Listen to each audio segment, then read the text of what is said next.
of Black America. The Heritage of Slavery with George Foster.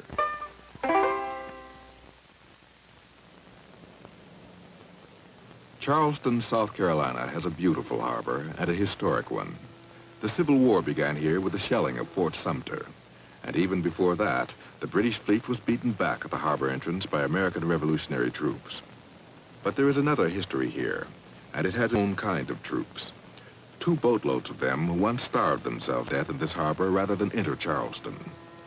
Another 40,000 of them were rushed through this 3-year period so they could go to work in America for nothing.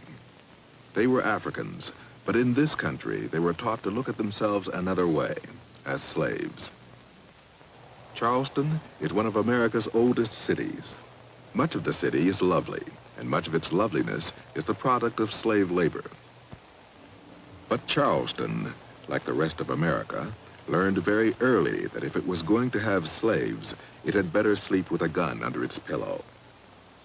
Like other immigrants to America, the slaves were huddled masses, but unlike the others, what blacks were huddled against was America itself. Often they rebelled, quite often. Partly in order to deal with inside agitators, Charleston put walls and fences all over the place. It turned out that if you bought a slave, you may have bought yourself an insurrectionist.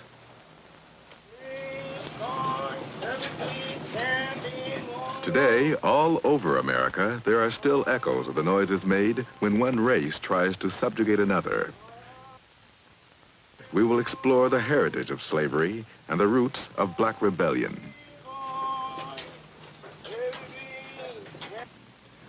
20 Africans were landed in America in 1619, 1 year before the Mayflower. By 1860, there were 4 million black men, women, and children, the private property of white America. The New World meant possession to the white man. It meant dispossession to the black man. Slavery was an attitude as much as a condition, and attitudes, like land, can be inherited.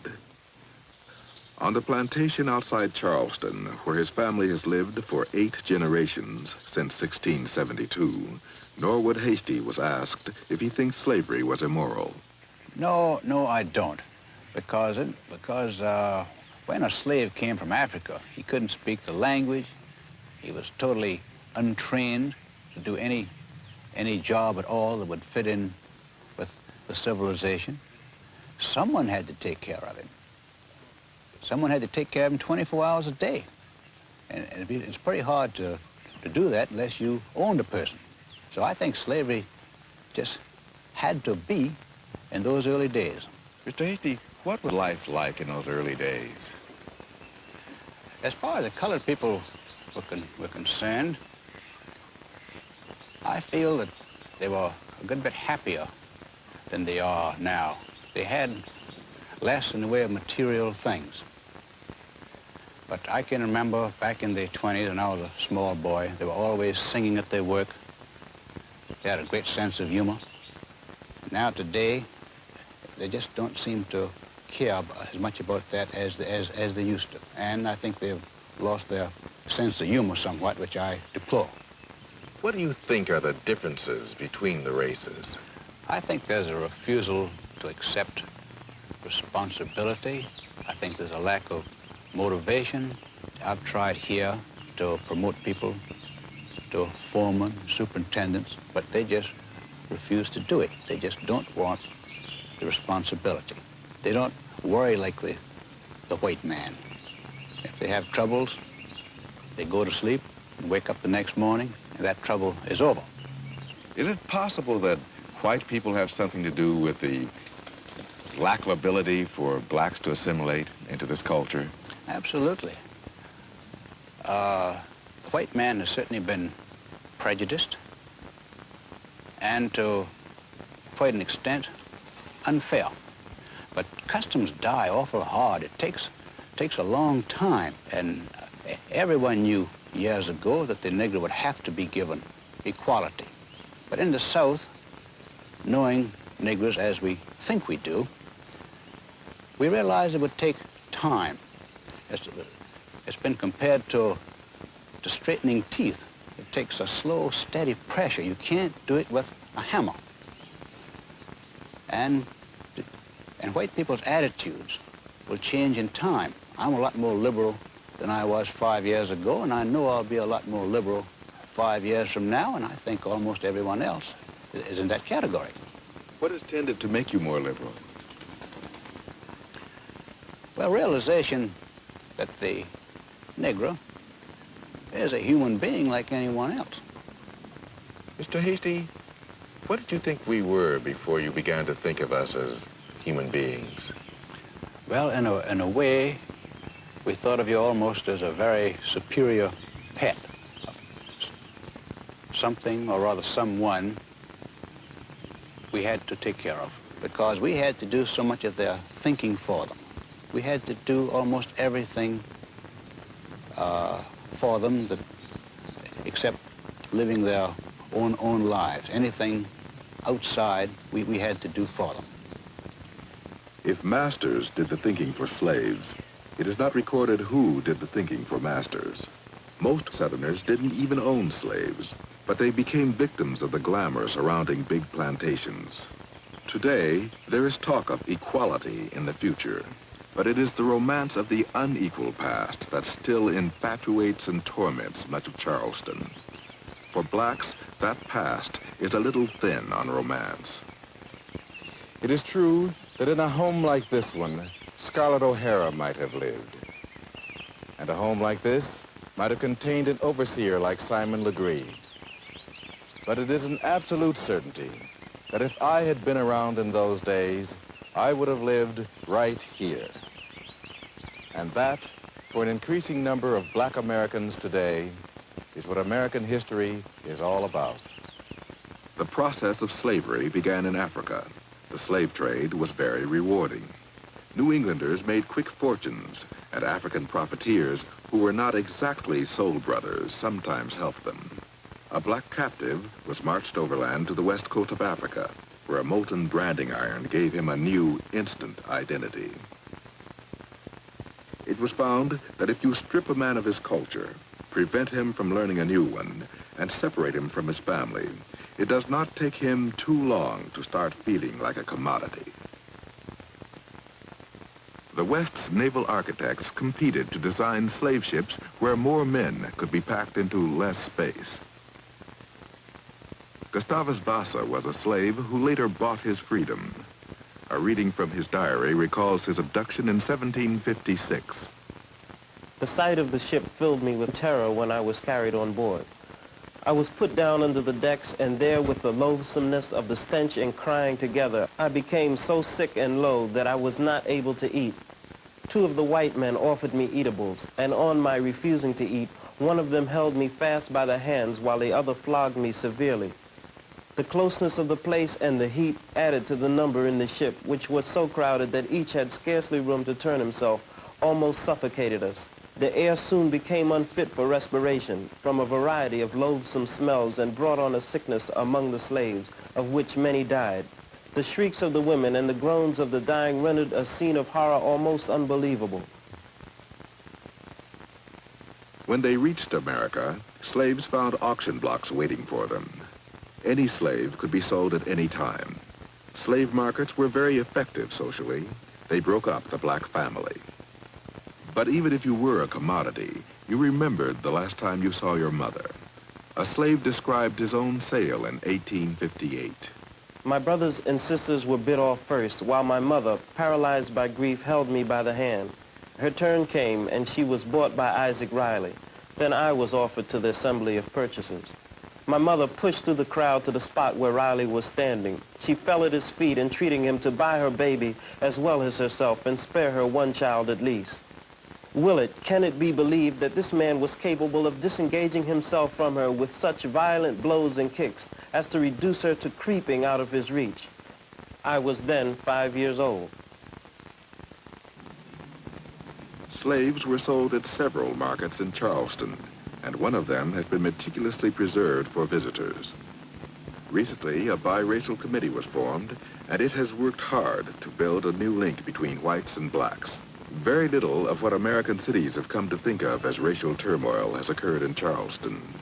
But underneath the graciousness, old relationships are often found intact. Descendants of slaves work for descendants of slave owners. Mrs. Lionel Legg retains the tone of a past she cherishes. So Daisy was my little playmate, my maid, my friend, and the daughter of old Catherine, who was the cook that we adored. And so all those years, we played together, and everyone was happy. We never heard of all these things that we hear about today. And there were nearly 100 enormous rice plantations with many animals around and a beautiful old house and about 100 colored people there. But we loved them. They were our friends. And then it's no disgrace to say they're like children. When we say that, it's because they are like happy children, some of them. Because they like to sit in the sun and rather than work hard. And they'd rather play than work. If you could, would you paint a picture for us of what it was like on the plantation in your early days? It was a lovely, happy time living in open spaces with many lovely colored people and animals and flowers and fields. My father had everything thoroughbred, from the pigs, horses, the dogs, and the people had to be thoroughbred. And we would get into a buggy with him and drive to the plantation from what we call the pine land where we lived. And we'd spend, every Saturday this was, and we would spend a day in old Fortune, I can see him now, would give us dinner, and we would have a heavenly time. And old April, he was the dairyman. That's all he did. All he did was to skim the cream over these great big bowls of clabber and put them in the wooden churn and churn this marvelous fresh butter. That was April's job. He didn't do anything else but love us and skim the cream. The Southern white man just loves to say that, oh, our Negroes are happy. They like it. They like the way things are. If other people would just leave them alone, there wouldn't be any problem. And some, I think, really believed it. And I think that that's one thing perhaps that sort of thrown them off balance when all of a sudden their Negroes just weren't behaving the way they thought they ought to behave. They were just a doormat. And that's where the good relations came in. As long as you're a doormat, we have wonderful relations. They just felt that until recently, relations between the Negroes and white were just so very good. Just wonderful relations. It's outside agitators. And yet, it never occurs to them that they were good on whose terms? On their terms. Those terms have been dictated by a white aristocracy that has ruled the South for almost 300 years. The aristocrats said slavery was one of mankind's noblest inventions, but it was a nobility often maintained by violence. If a slave got beaten enough, some of the milk of human kindness was likely to drain out of him. The master got mad at me, and he buckled me down across a barrel and whipped me till he cut the blood out of me. It felt like I would die, but he owned us body and soul, and there wasn't anything we could do about it. When the master died, we were called in to look at his coffin. We all marched by him slowly, and I just happened to look up and caught my sister's eye, and we both just naturally laughed. Why not? We were glad he was dead. Slaves began running away in the 1600s, but the principal method of escape wasn't formed until the 1800s. It was called the Underground Railroad, but the journey was usually on foot. Harriet Tubman, the railroad's outstanding conductor, would walk innocently past a plantation, singing "Steal Away to Jesus," and the slaves would literally steal away to Philadelphia or Boston. Wherever there was slavery, there was also resistance. The revolutionary movement among blacks began long before the Spirit of '76. Until 1800, slavery was legal in the North. New York City had a massive slave insurrection in 1712. There were at least 250 recorded slave revolts in America. The most effective insurrection was led by Nat Turner in Virginia in 1831. Turner and his fellow revolutionaries killed 60 white people before they themselves were captured and executed by state and federal troops. The South was terrified. Owners decided they had better be protected from their property. Slave laws became more severe. In 1850, Congress lent the South a hand by passing the Fugitive Slave Law, allowing Southerners to come north to reclaim their runaways. But resistance had its own momentum, too. It was articulated fiercely and with finality in the famous appeal by David Walker, a free black man living in the North. I ask one question here. Can our condition be any worse? Had you not rather be killed than to be a slave to a tyrant who takes the life of your mother, wife, and dear little children? I speak, Americans, for your own good. We must and shall be free in spite of you. You may do your best to keep us in wretchedness and misery, but God will deliver us from under you. And woe, woe will it be unto you if we have to obtain our freedom by fighting. Throw away your fears and prejudices, and we will love you more than we do now hate you. What a happy country this will be if the whites will only listen.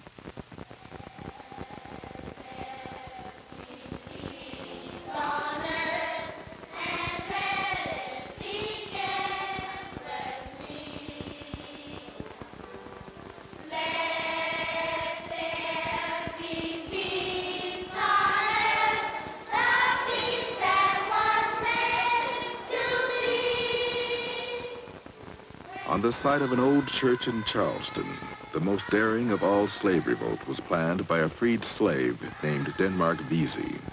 With 9,000 supporters, Vesey intended to capture the entire city of Charleston, but he was betrayed by a house slave. The Reverend Henry Butler inspires his congregation to be proud that slavery was met by insurrection. So Denmark Vesey, an anti-slavery leader, 1767, 1822. He was an insurrectionist, so they tell me. He organized an unsuccessful slave revolt here in Charleston, South Carolina. He and 34 other Negro conspirators, so they call them, were hanged. But it was here, on this spot, in a little old wooden structure downstairs, that Denmark Vesey planned his insurrection. And then, as now, some of the people could not keep a secret, and I can sympathize because our forefathers were taught not to keep anything secret from the master. And there was a servant who told the master of Denmark Vesey's insurrection and of his plan. And of course, the plans were broken up. And then South Carolina passed a law closing all schools and daring Negroes to be caught reading, and this place was closed. When we think of those that were hanged, those that were persecuted, those that were killed, those that have had hose and water poured on them, those that have had bloodhounds on their trail, those that have been mistreated, and in the midst of it all, somehow they stood up because they had a spiritual backbone that caused them to look beyond the temporary things of life. If we are to move in this new day, we cannot have backbones like a jellyfish. What is man? Man is a part of God. Each man is a thought of God. Each man is entitled to be recognized, and we trust that in the future we will not have to do what our fathers had to do, but if necessary, we have to do what is to be done. Doing what he thinks must be done in Charleston is what Bill Saunders, a black activist, worries about. He finds the past too close for comfort. Although it is more than 100 years since the end of legal slavery in America, Saunders believes too many whites act like masters and too many blacks feel like slaves. Old slave master and slave condition that existed 100, 200 years ago is still here in Charleston. We, as black people, were brought into this country for slave labor. And we have worked as slaves from the time that we were brought into this country until the present time. I'm fighting so hard for black survival because I believe that this country is getting to the place that they don't need that labor anymore. And since they don't need that labor anymore, they don't need black people anymore. The past has taught me that I got to do something for my race to survive here in America. And that's why I feel like, a lot of us going to have to start talking out and saying exactly how we feel about this situation. We really got nothing to lose, really. We ain't got no jobs to lose. We ain't got no business to lose. The only thing that we have got to lose is our lives. The man been taking that anytime he wanted. The thing that I am saying, or that I am preaching, that instead of going to jail for the man all the time for nothing, if you're going to go to jail for something. Have yourself a plan and make something count when you do go to jail. This is the type of program, but you got to, the thing that we don't have no program to go to the man and say, this is what we want.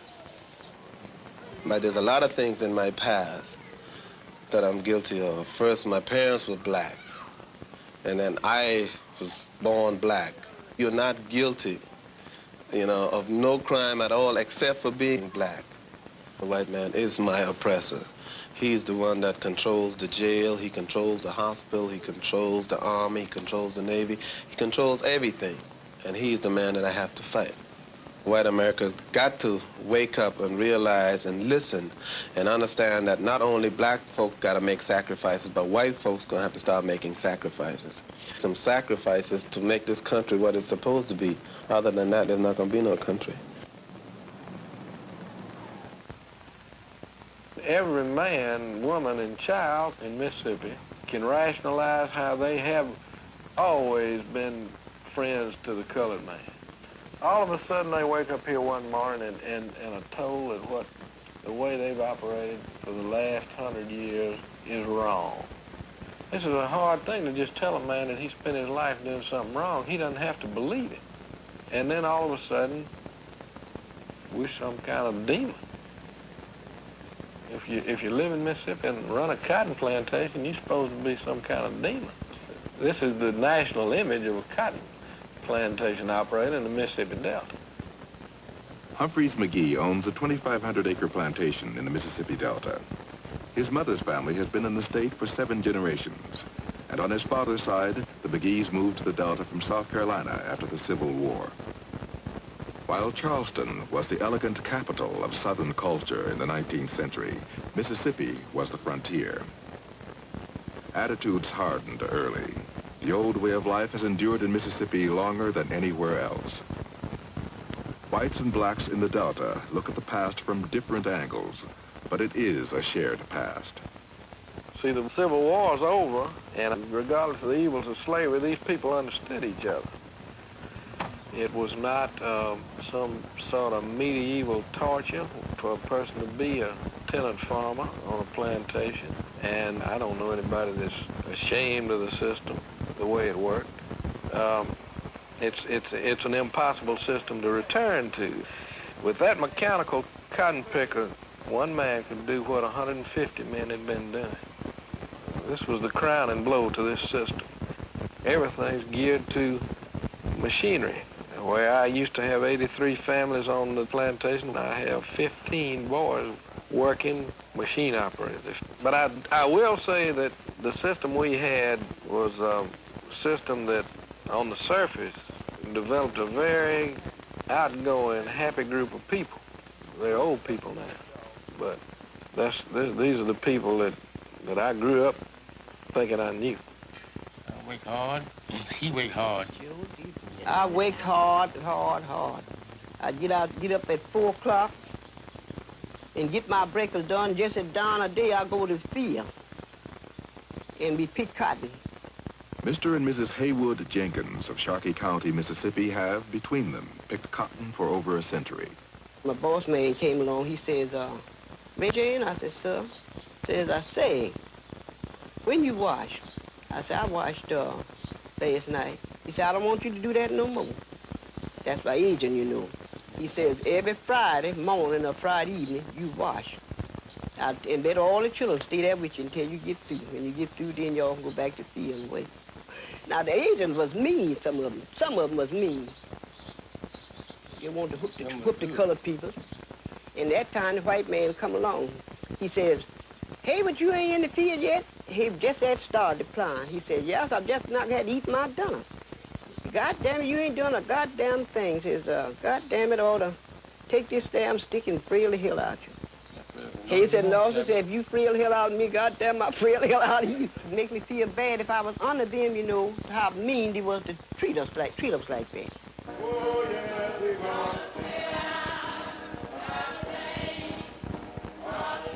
In the frontier days, slaves begged not to be sent to Mississippi, where their work was almost as harsh as the overseers.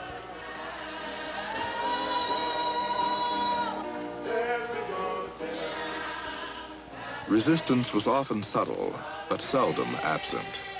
A runaway slave said that each so-called happy song was a testimony against slavery and a prayer for deliverance.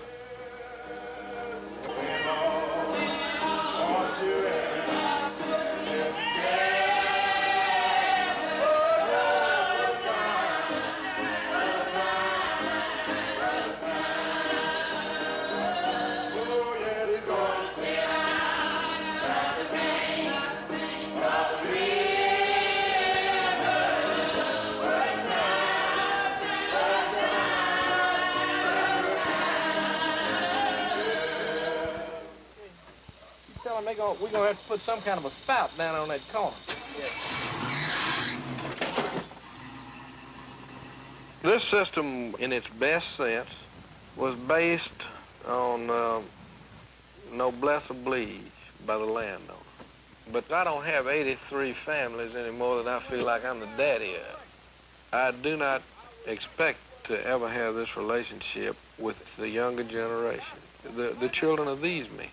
They are oriented entirely differently. They grew up in the 50s. They're conscious of the change in the status quo.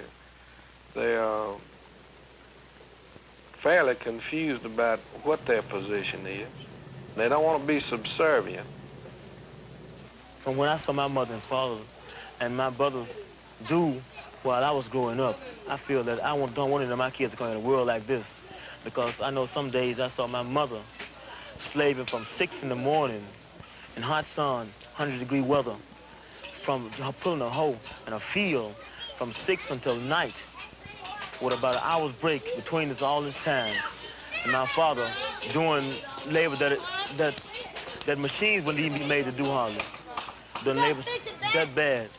And I feel that if we've been working this long and can't even on the shirts on our back, I feel that we have to take some drastic steps to make something happen, to make a change come about, because Mississippi is going to either have to change or there can be no more Mississippi.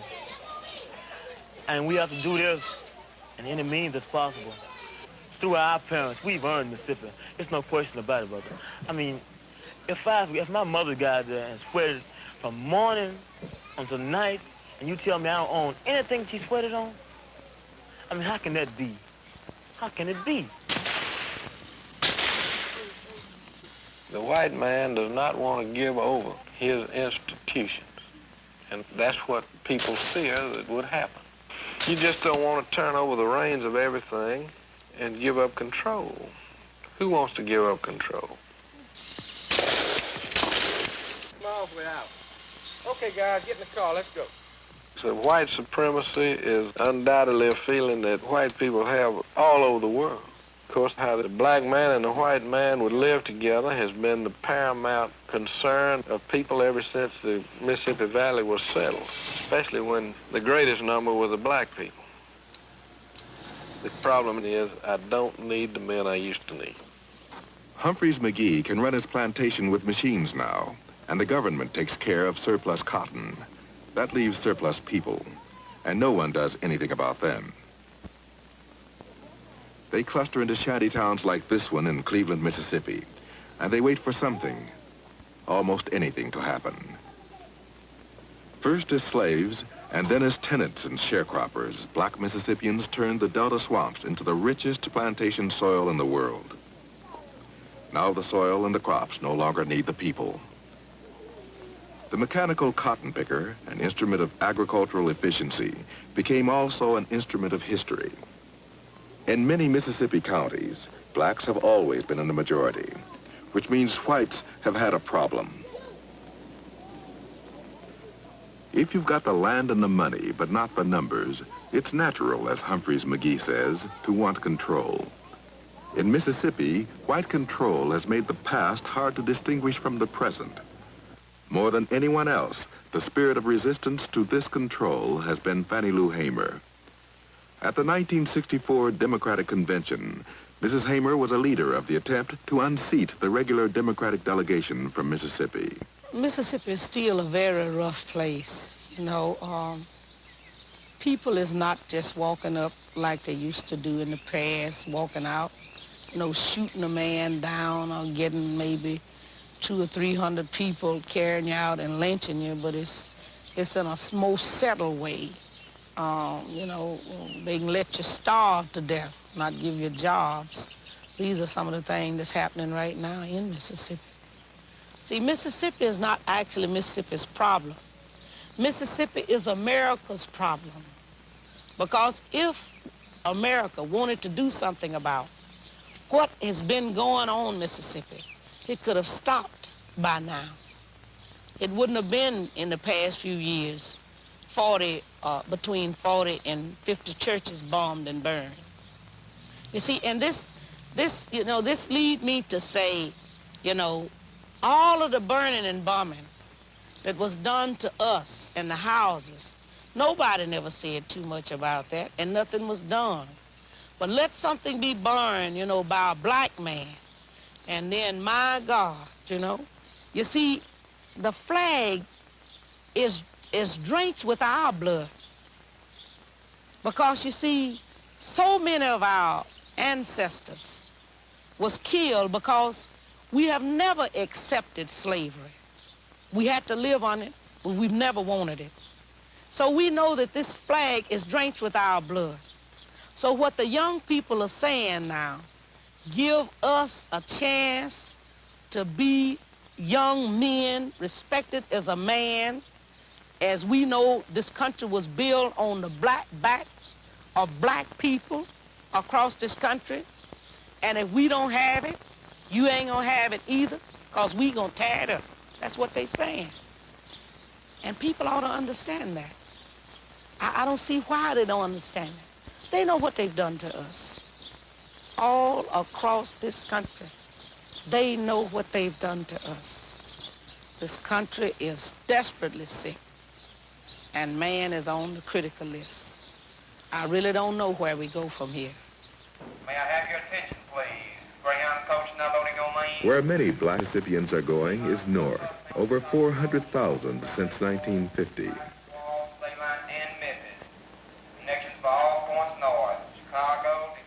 What is finally breaking up the old relationships in Mississippi is not enlightenment, nor revolt, nor the civil rights movement.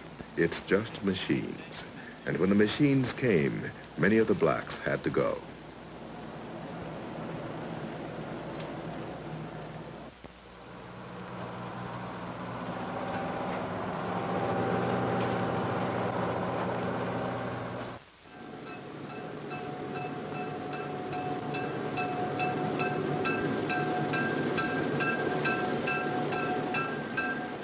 What the past all adds up to is the present.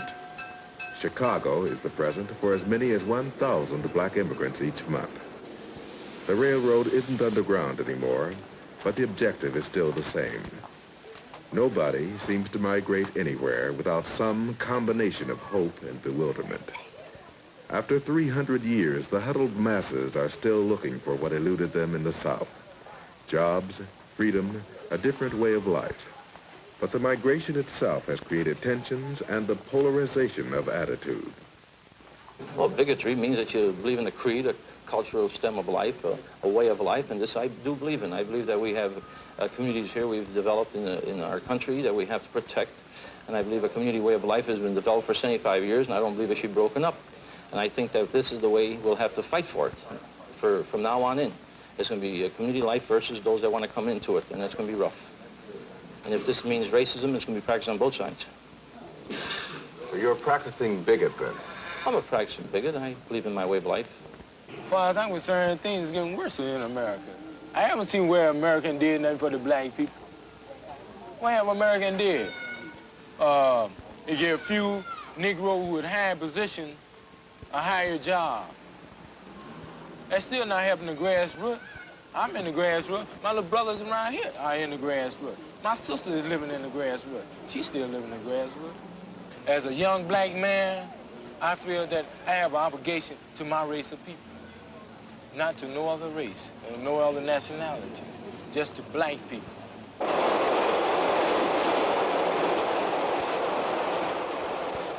The south side of Chicago is not a nice place to visit, and it isn't easy to live there either. The situation is not new. Over 100 years ago, a brilliant black abolitionist, Frederick Douglass, escaped from slavery to come north. Douglass found that black people were already being crowded into large urban slums. Today, 85% of Chicago's black population live in ghettos. What the black man who leaves the South faces when he comes to Chicago is described by the Midwest Director for the U.S. Civil Rights Commission, John McKnight. In the South, he knows who the man is, the man up there on the hill in the big white house. And when he comes to a city like Chicago, it's much harder to determine who that man is. It's such a complex society. It's a different man who controls the house from the man who controls the job, from the man who controls the welfare, from the man who controls the hospital, from the man who controls the school. And I think what's happening is that he comes rather quickly to the conclusion that the man is all the white men. Not being able to discern his specific captor, he decides that all people with white faces are his captors. And to the degree that all white people are engaged in supporting the systems of separation and racist institutions that we have in the North, that judgment is basically accurate. How do these institutions function in a racial way? When we develop any kind of a system that by definition excludes people who are poor, inner city, limited education people, we are saying black only. We might as well put the sign back up because it's the same thing, same bag. The problem that we have in white America is that most white people, when they hear about white racism, most white people say, man, that's not me. I never discriminated against anybody. Never did. And in their sense of what discrimination means or what racism is, they may be right. But they sit residing in a system from which they take full benefit, a system that defines them in and defines black people out. We are going to have to face the fact that we are not a community. A community is where a lot of people develop mutually beneficial relationships with each other. And our racist institutions and the political boundaries of our cities define black people out of the community. White people will sit in their suburban homes and watch their television programs and hear about all of these laws that are being passed. Many of them are beginning to wonder, well, what is it with those colored people down there? Why are they so upset? All this wonderful stuff that we're doing for them. But we aren't focusing on the black man living on the block. He lives in a two-flat on that block, and he knows what the circumstance on that block was 10 years ago. And he knows what it is today, and he, too, has heard about all of those programs and laws being passed. But the hard fact of the matter is that things are not changing for him. It's no wonder that the white population and the black population are pitted against each other when the black man knows that the change is not coming and the white man thinks that major efforts are being undertaken when they are not. So I don't think anybody should be surprised when one sees the black people in an open attack on the system, because I suspect that they don't see that there is any other realistic alternative.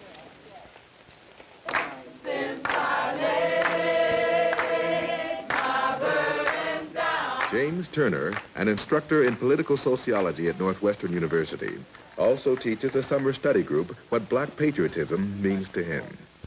Denmark Vesey, the insurrectionist of Charleston, is Turner's lesson for the evening. What Denmark Vesey did in Charleston, South Carolina, is very much related to Detroit and to Watts and to Newark. It is very much related to black men saying, "Tanks be damned, I'll have my freedom." The price of freedom is not cheap. Denmark Vesey was very mindful of this. So it's very important for us, the lessons of Denmark Vesey. A lot of us like to think that the effective thing is to woof at the man, to get up and blow our whole game to him, that somehow the revolution will come through oratory.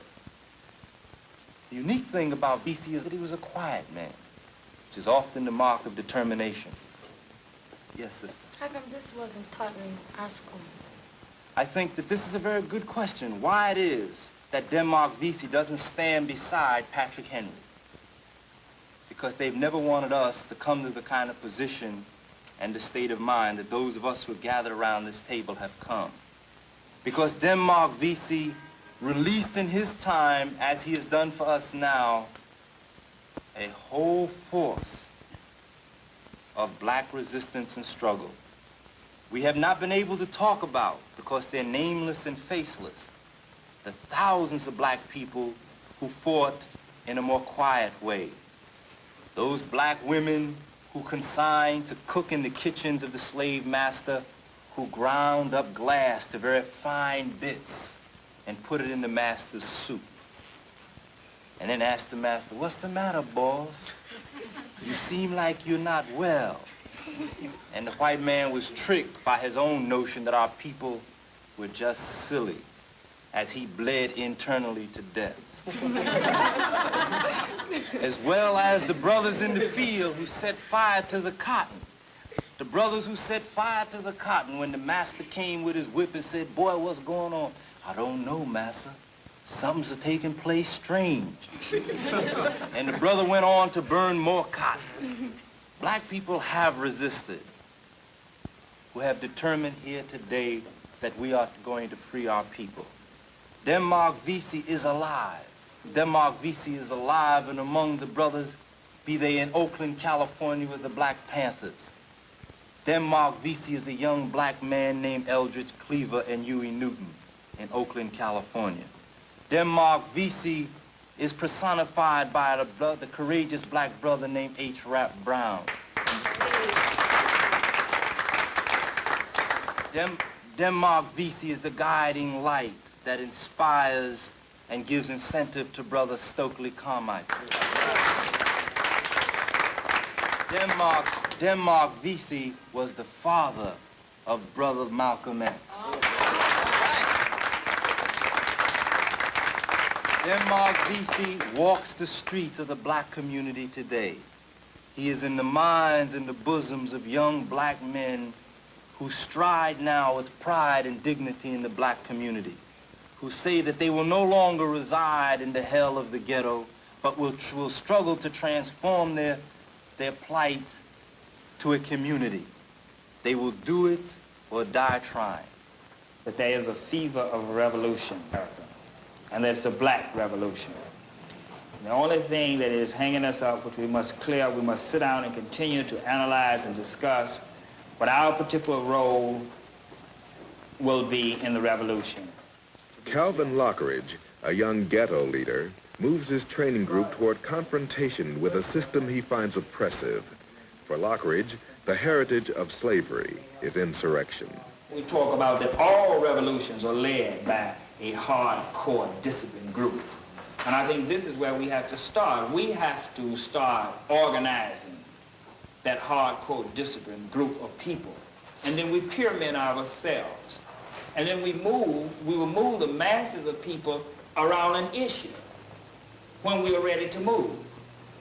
You have to have your own communications. Well, this is how the rebellions during slavery was able to move to action.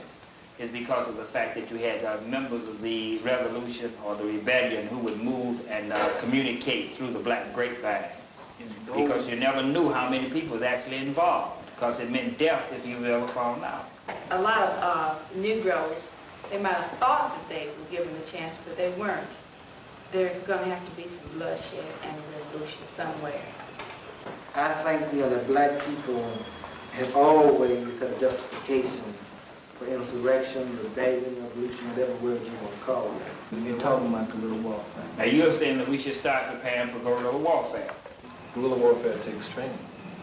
And I don't know of any black person around who has done any type of training to prepare himself for guerrilla warfare. If one prepares himself for guerrilla warfare that you wouldn't know, I would hope no one would know. And this is true. Guerrilla warfare is not a training in the use of weapons, it's a training in the use of the mind. There's a revolution going on.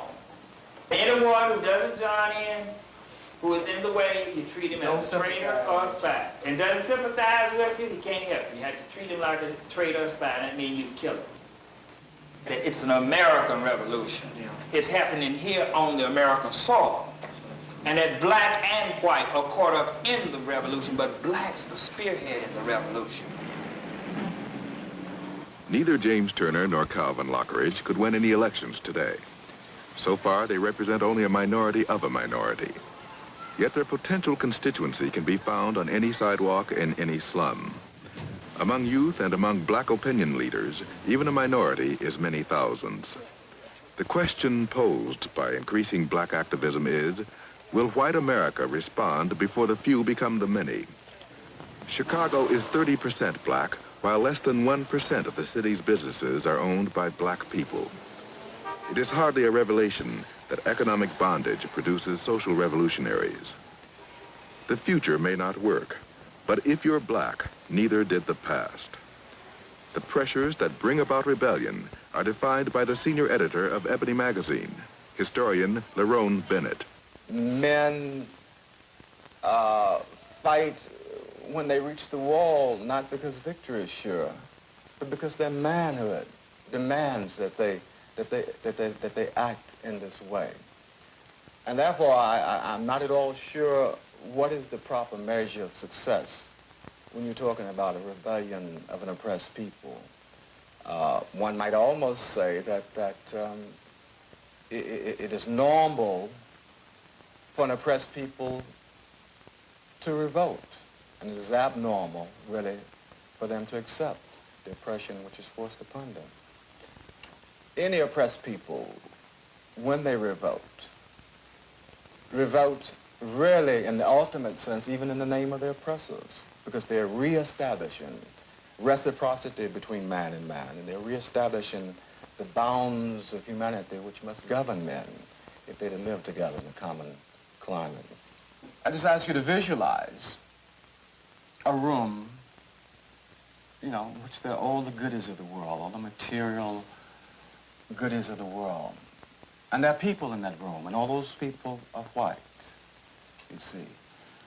And the door to that room is locked, and that room is in a building with a hall. And in that hall are people, and all those people are black.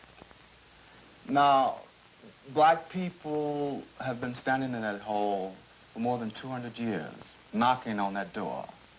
And they've been saying, please let us in. You know, we want to be with you. We want to be like you. We love you. And that door has never opened. One of the men in the hall say, you know what I think I'll do? Say, I think I will go outside, get me a brick, throw it through the window, and take some of my things out of that window, because he's never going to open the front door. And another man in that hall says that, no, I'll tell you what I'm going to do. I'm going outside, I'm going under the house, I'm going to take me a match, and I'm going to burn that house up, and everything in it, including me. And then a third man says that, wait, brothers, you know, might become necessary to do that, but it's not become necessary yet. So the problem is we've been standing here for 200 years knocking on that door, and he hasn't opened the door because we haven't been speaking his language. So his mother tongue is power. And that perhaps if we take all our little toothpicks of power and put them together and create a whole huge battering ram, then the door will open one way or another. I think history arranged that eventually America would have to face itself through black people or go under. And I deeply believe that this is the point we occupy now in time.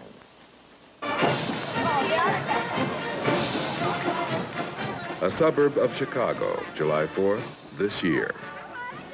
If you're white, try to think black. For 200 years, blacks have watched white parades roll by.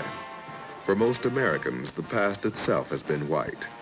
George Washington and Thomas Jefferson are the champions of American independence, but they were also slaveholders. Patrick Henry wanted liberty or death, just like Denmark Vesey and the young men in the ghettos today. But Patrick Henry was also a slaveholder. Freedom, like history, is not supposed to have a color. But when America institutionalizes freedom and history, all the symbols are white.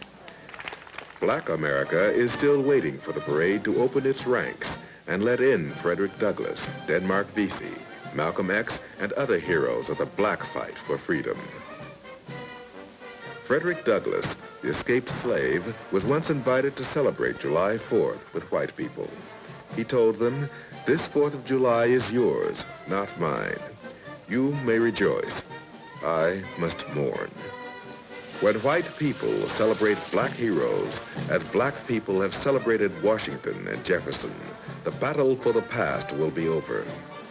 And when the past belongs to everyone, so will the present. Most black people still don't want to wreck this parade. They want to join it.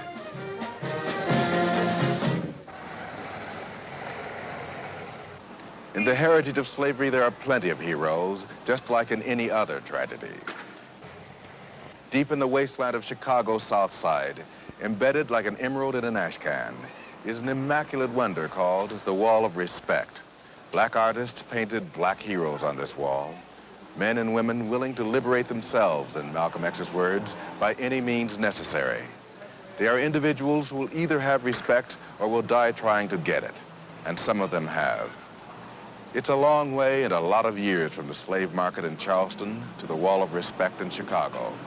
But neither distance nor time has yet entirely separated the black man from bondage. No one needs to inflame the black race against these realities. The fire of rebellion started burning a long time ago. What these travels in black America have shown is that white racism created the need for black power, just as slavery bred insurrection. If a country can be a collective noun, then America is mad at each other right now. We blacks and whites are plotting separate courses with great skill and cunning. You can't have oppression without rebellion, and you can't have either in a country that belongs to all its people. What black Americans are telling white Americans today is that this land is ours too. The plaintive question the slaves used to ask, "Am I not a man and a brother?" has been replaced by an affirmation and a challenge. I am a man and a brother, black men are saying. And if you don't think so, then this country isn't big enough for both of us. This is George Foster at the Wall of Respect. After all, a slave was a very valuable piece of property, and anybody with any brains at all would have kept him well clothed and well fed so that he could do his job. But of course, they didn't figure the slave really as having too much of a soul, I guess. He was more of a beast of burden, almost a very superior pet. The heritage of slavery is what we're living through today in the Mississippi Delta, in New York, in Watts, everywhere. That's a heritage of it. I believe that. Thomas Jefferson did say that I tremble for my country when I remember that God is just. And he was talking about slavery because he could see what would eventually happen to America. It's up to America now to deal with itself